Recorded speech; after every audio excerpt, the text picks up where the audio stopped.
ಲಕ್ಷದೀಪೋತ್ಸವದ 4ನೇ ದಿನ ನಡೆದಿದ್ದು ಕಂಚಿಮಾರುಕಟ್ಟೆ ಉತ್ಸವ.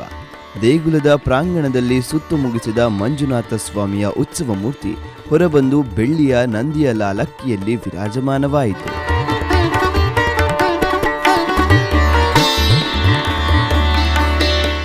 ಅಲ್ಲಿಂದ ಸಕಲ ಪರಿವಾರದೊಂದಿಗೆ ಕಂಚಿಮಾರುಕಟ್ಟೆಯ ಕಡೆ ಉತ್ಸವ ಸಾಗಿತು.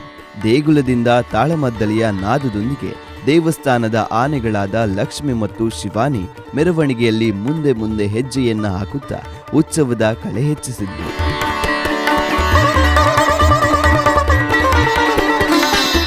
ಕಂಚಿಮಾರುಕಟ್ಟೆ ತಲುಪಿದ ನಂತರ ಪಂಚವಾದ್ಯ ಸಹಿತ ಹಲವು ಸೇವೆಗಳನ್ನ ಸಲ್ಲಿಸಲಾಯಿತು. ಸಕಲ ರೀತಿಯ ಪೂಜೆಗಳನ್ನ ಸಲ್ಲಿಸಿ ಯಥಾ ಪ್ರಕಾರ ಧರ್ಮಸ್ಥಳದ ಆರಾಧ್ಯ ಮೂರ್ತಿಯನ್ನ ದೇವಳಕ್ಕೆ ಮರಳಿ ಕರೆತರಲಾಯಿತು.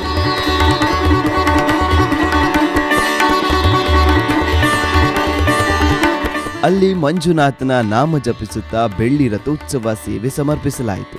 ಶ್ರೀ ಸ್ವಾಮಿಯ ಉತ್ಸವ ಮೂರ್ತಿ ಮತ್ತೆ ದೇಗುಲದೊಳಗೆ ಪ್ರವೇಶಿಸುವ ಮೂಲಕ ಉತ್ಸವ ಮುಕ್ತಾಯಗೊಂಡಿತು.